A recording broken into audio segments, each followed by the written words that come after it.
Career touchdown passes. Tom Brady is at 561 right now. Drew Brees is at 560. This weekend's head-to-head. What's the idea, Woody Page? Stoppage of play every game, every 15 minutes as they go back and forth. I love the idea. Every 2 minutes. Bring out a marching band. Don't encourage him. So good, Woody. Wow. It's the biggest game on the Week 9 schedule, Saints-Buccaneers. When they played in Week 1, New Orleans 34, Tampa 23. Saints picked off Brady twice. Now, mix in a little Antonio Brown into it. Bruce Arians said 10 plays, 35 plays, who no ho hos. Michael Thomas back and ready to rumble for New Orleans. Clinton, I'll start with you. How do you see it going this time? What will decide this game? And is it bigger for Tampa or New Orleans? I think it's much bigger for New Orleans as a result of other teams dropping out of the NFC playoff race. All of a sudden, the Saints look like they can get things back on board. However, the problem with this is Drew Brees. Drew Brees is averaging under 6 air yards per attempt, which is like the second worst in the league in 15 years, and has been the reason why they haven't been able to get that offense the way that they want to, aside from the fact that Michael Thomas has not been available. That being said, fun little matchup. Drew Brees has beaten Tom Brady quite a few times in his career, and he's one of like a baker's dozen of guys that's actually got a winning record against him. So I think this means a lot for Brees personally, as well as the Saints overall in terms of their goals this season. You would say Michael Thomas on the field, bigger addition than Antonio Brown on the field for Tampa? Absolutely. I think Michael Thomas is arguably the best receiver in the NFL, and he's been playing, or at least he was before that, and adding him back is exactly what Brees needs, I think, to even take those shots, never mind complete them and win games. Woody Page, you agree with Clinton that this game is bigger for New Orleans, or you think maybe Tampa?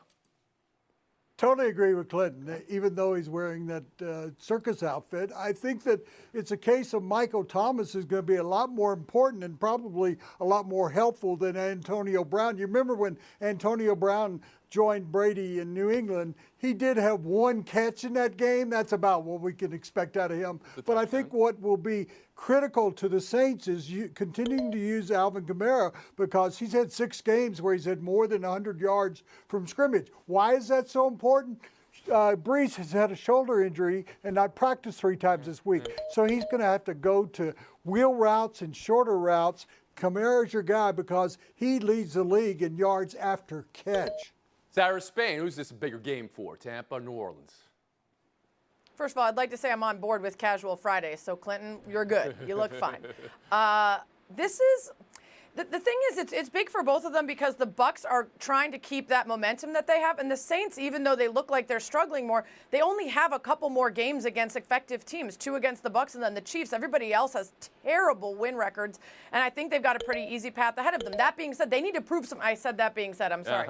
They need to prove something to themselves because Drew Brees, like what he said, the injuries to his arm, and we already had so many question marks about whether he can actually complete the deep balls. You go up against a Bucs team that has the #1 run defense in the league. They're allowing 70 yards on the ground per game. You can use Kamara in those quick passes. You could try to use him outside of the regular run game. That's probably what you're going to have to depend on. But to me, this is an easy pick for the Bucs. Okay.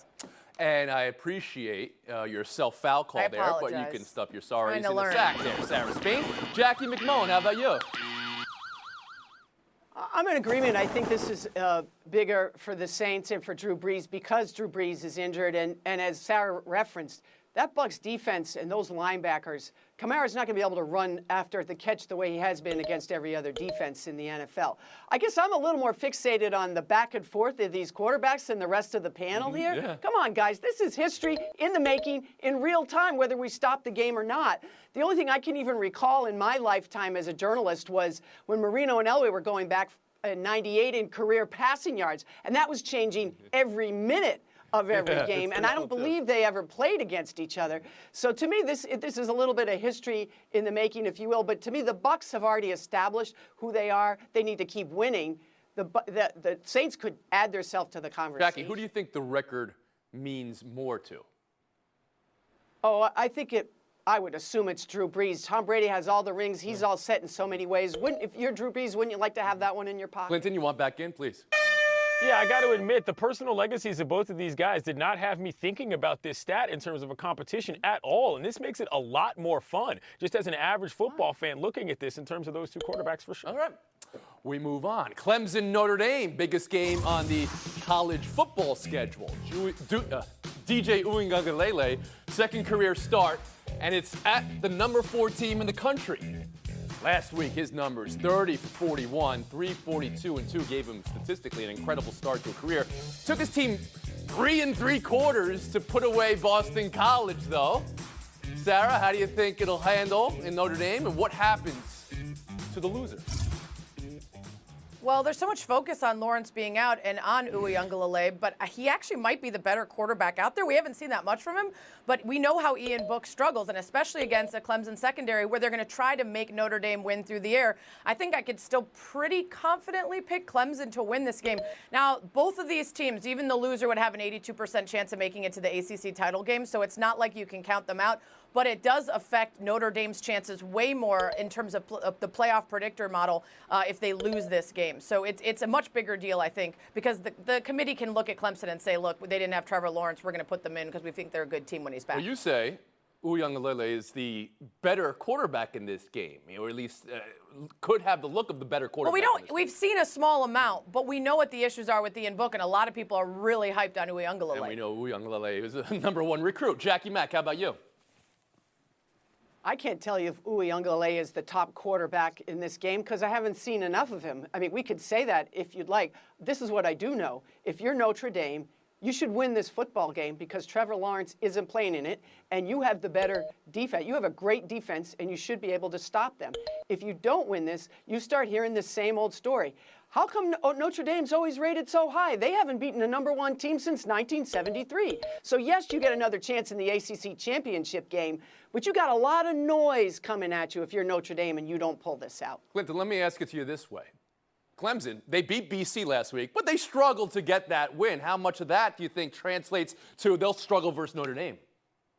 Well, it matters a lot because on the defensive end, Thomas is out because he targeted a guy in that game, so he won't be playing in the first half. Scalzi, their top linebacker, is also out. So if I'm Notre Dame, the way I'm winning this game is by keeping the football and running that daggone thing so the DJ can't run it up the way that Clemson usually does. That, to me, is what's important here. Notre Dame's got to keep the ball in order to make sure that they can keep Clemson off the board. That's how you win this. But overall, from a schedule standpoint, I think this works out well for both teams. I still think Clemson has to lose 2 in order to stay out of the national title game. And if this is the worst loss on Notre Dame's schedule, they might be there in the end, too. Woody Page? We're talking about Notre Dame being so critical to the Irish, but how about Brian Kelly? You're talking about, as it was brought up, they haven't beaten a ranked team since 1973. That means #1 team. And hold on a second, Woody, and I'll give you the point back. That's not exactly right, Jackie. I believe it was 93 they beat #1 Florida State. But go ahead, Woody Page. Yes, they haven't beaten a #1 team in over 2 generations, I guess you could say now. Yeah, that's why I was saying it's really important to Brian Kelly to finally show that he can beat a #1 team. And Clinton talked about it. The way you keep Clemson off the field is to run the football. The Irish does have a good running game. So Book is not going to be as important, I think, as those 2 running backs they have. Okay. And you have an opportunity here. You better without Lawrence because you're going to play them again in the ACC championship, I believe. So you better get this one so that if you are protected the rest of the season, if you do happen to lose 1 game, you still get into the ACC title game. You could like Notre Dame's running game. Don't forget, Travis Etienne, no slouch either, just set the ACC record for rushing. Make a pick, Jackie Mack. I think I better pick Notre Dame since I got their stat right. Sarah Spain. Clemson. Woody Page. Notre Dame. Clinton Yates. Notre Dame Fighting Irish. All right, 3 of the 4 taking Notre Dame. We'll move on. Pac-12 season kicking off tomorrow. 5 games in conference, 1 game postponed in conference for COVID, and a 9 a.m. local kickoff for Arizona State, USC. Nothing college kids like more than that. Woody, how will that go? What will the Pac-12 do? Last conference in schedule. What would it have to do to make the playoffs? Let me ask you that. Well, first of all, somebody, Oregon or USC preferably, is going to have to go undefeated. They're going to have to move up from 12th and 25th. Yeah. They got to get a lot in of the work top for 5 or USC. 6. When you consider that BYU has played more games than all of them, of course, combined, and they are going to, and BYU's undefeated, you got to take them into consideration here over the Pac-12. So the Pac-12 needs to get someone that's undefeated, wins the conference championship game, and hope that a bunch of other teams fold in the top. You think it'll Power take that 5 much? around Okay. the country. Sarah, That's you the seem a only little chance they have. befuddled. They Can I struggled say you anyway are to get in befuddled by with Woody's the answer here? Go ahead. I think it's clear that they've played more games than the Pac-12 Well, has yes. since the Pac-12 hasn't started. I think what he meant to True. say was Good math they've there, already Sarah. played more games than what the Pac-12 is likely to have played when they're done, which is what's important here. But we don't actually know how many games anyone's going to play. You're looking across the different conferences, and it's a question mark for so many of them that the key is less about how many games they play and more about being definitively great. And there's a tiny, tiny chance that you could lose a game and still prove yourself, but obviously going undefeated is the best argument for an Oregon or USC in order to try to squeeze in. Jackie, they're the last conference in. They're already postponing one game for now. But what would the Pac-12 have to do to get in the national title conversation? I think they'd have to have a perfect window. And what I mean by that, Tony, and they're already off to a bad start because one of their games has already been canceled for the weekend, is they're starting late and they're starting at the peak of COVID-19. And their championship starts December 18th for all their teams. You better hope there's no other cancellations between now and then because you don't have any margin for error. And so you can go undefeated, but you have to, I mean, you can't go undefeated at 3-0 and 4-0 and have anybody take you seriously. I love the math we're doing here right now. We're counting what's greater than 0. And, I mean, we have Kornacki and John King on TV doing real math. And we're like, is 1 more than 0? Let me get my calculator. All right, Clinton We're not Yates, as tired same as question they to are. you. But, Tone, what have we called this season in football? The year of the eyeball test. So in this particular case, I think that you're going to have both. And part of the eyeball test is who your program is. I don't think it conveniently has to be SC or Oregon. It must be one of those teams because in as far as the TV show is concerned, you're not bringing, I don't know, Oregon State or whoever just because they happen to have a good record. I think that this is extremely important that they show well. The number of games is going to be one thing. There's no undefeated teams in the Big 12. There's only one in the SEC. So the numbers are already kind of odd and off. But I think if we look at the football and say, hey, this team's pretty daggone good, they have a shot, but it is going to require completing games, not necessarily. Jackie, you talked about that window, that crack of a window this conference has, and I mentioned at the start of our script, 5 games on schedule and then 1 game postponed.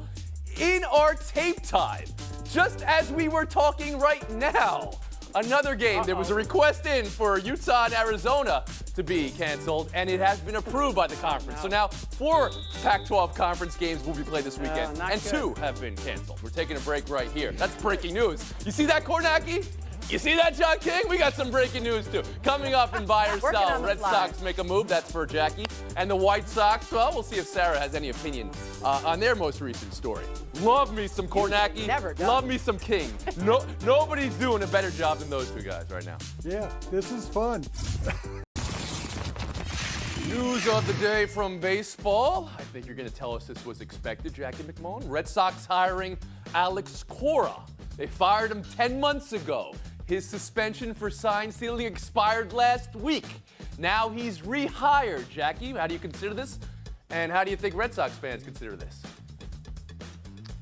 Well, I think Red Sox fans are thrilled, and I know the Red Sox players are because I'm not sure there's been a more beloved manager in Boston in any of the sports than Alex Cora. What he did was wrong. There's no excusing it, but he has paid his penalty.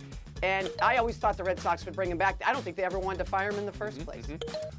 Wait, you said no more beloved coach in all of Boston? So that's, well, Terry Francona. Right now. Terry Francona broke the streak, right? No, I'm talking about right now. Okay, right now. I'm sorry. You lost me there. Okay. By the players, yeah, sorry. Let's go to Sarah Spain here on Boston and Cora.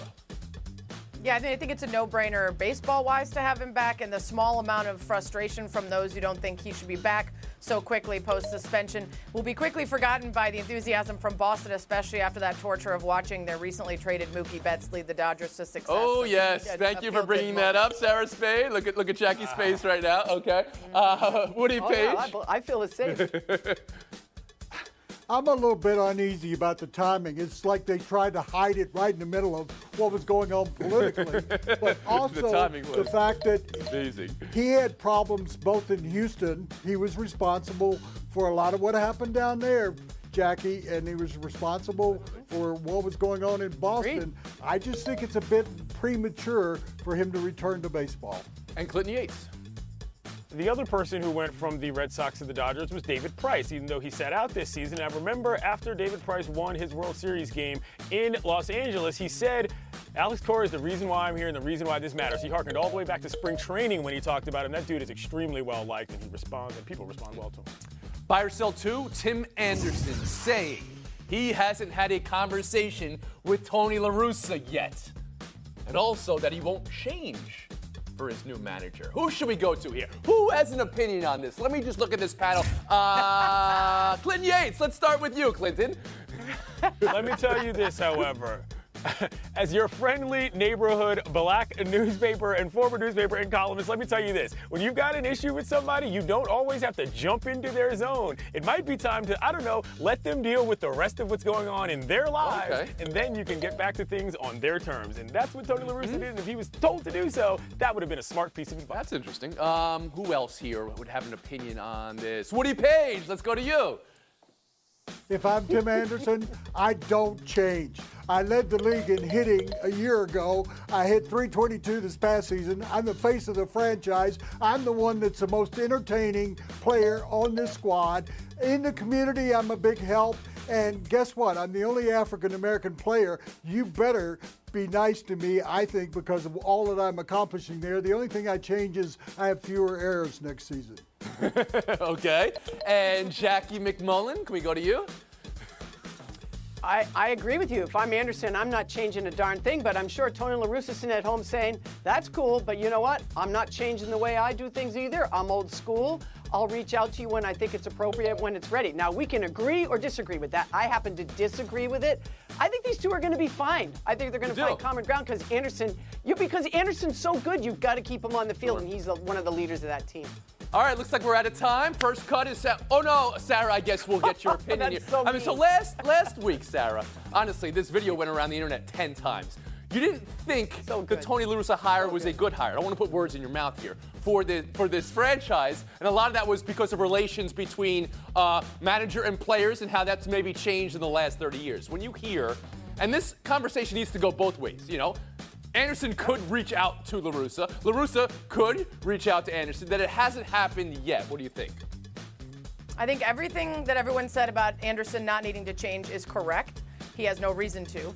And I think whatever argument you might have for why Tony La Russa would not have contacted him yet is a moot point. When you have to say at your introductory presser, I am not racist, you might want to get out ahead of the things that people are wondering about when it comes to your relationship with your players. And that day, send at least a text that says, hey, so excited to work with you. You're a really great, exciting player. This is going to be fun. Even if it's just that much, you got to do something and not leave him hanging. That leaves way too many questions. Clinton, please. Or you could simply let black folks live their lives when there are other things going on because your issues are your issues and there are more important things to be handled in this particular case. But sending a text that, hey, I got the job, I'm excited to work with you, doesn't interrupt anything that anyone else is doing in their lives. Sending a text that says, excited to be on this job, has nothing to do with everything else that's going on in our lives. It means you have to start thinking about it when you could otherwise be spending your energy on other things that are more important to you when you didn't make the problem that Tony La Russa has. That's the point there. A point to be made here is that many people have opinions on this, but we haven't heard from Tony La Russa or Tim Anderson on this particular thing. We don't know if they're forgiving Tony La Russa for who he is. You can infer things, you can, but you don't know because no one has said publicly how they feel about each other. I know publicly you guys, and privately, feel very good about each other, but I feel a little bit better about Clinton Yates and Woody Page right now. Spade and McMullen going to have that sound conversation wherever you guys go. Yates, Page, showdown. 2 minutes. We got some breaking news once again during our tape time here. Woody, you said before the Alex Cora news dumped under cover of enormous national news. Well, what do you think of this? Major League Baseball announcing they're closing the matter and investigation into Justin Turner's appearance on the field after the positive COVID test in the middle of the World Series. They reprimanded Turner, while also revealing context for his actions and applauding Turner for taking responsibility. Turner's apology came out with the baseball statement. No further discipline. Woody Page, are you satisfied? Yes, I am. I came out very hard on him and demanded that he lose the World Series share. Additional information has come out that it was the Dodgers, the baseball, and him. They all share the blame. Clinton, you satisfied? It sounded to me like the only person getting blamed for this was Justin Turner, so I'm not satisfied in that context in terms of everybody else being involved. I thought there should have been a little bit more accountability from not just the Dodgers, but Major League Baseball overall themselves as to how they keep everybody safe, not just the people that were on that field, and it didn't seem that that was what That's it, right? The context was his teammates said, well, we've already been around him, so we were, but it wasn't just teammates on the field. There was family members, there was members of the media, there was support staff for the entire stadium. Clinton Yates takes the 30 seconds of FaceTime. I'd like to transition this conversation to somebody in baseball who I admire quite a bit. Claire Smith is a Hall of Fame writer. She was the first woman who ever became a beat writer for Major League Baseball for the Hartford Courant back in the day. She's been covering baseball for 39 years. I am a total of 39 years old. She won't be working with us at ESPN any longer, and I have to explain to you, she is the most important person I've ever met in this business in terms of how she shows love and care and help and expertise and everything else. I don't know what it's going to be like to walk into a ballpark during the World Series and not see Claire Smith. Hopefully I do, and I can't wait to see what she does next. Claire, thank you so much for everything you have given to so many sports writers, women, black folks, everybody else in general. You're the best. Thank you so much for everything you've given me and others. Thank you so much for that, Clinton. I talked about the layoffs at this network and this space yesterday, and just today, hearing another name, Artie Burko, producer. We love you, Artie. The work you did, providing so much heart for this network for 25 years, allow us to give our heart as well. We're on a 71.5-hour break. We'll see you Monday.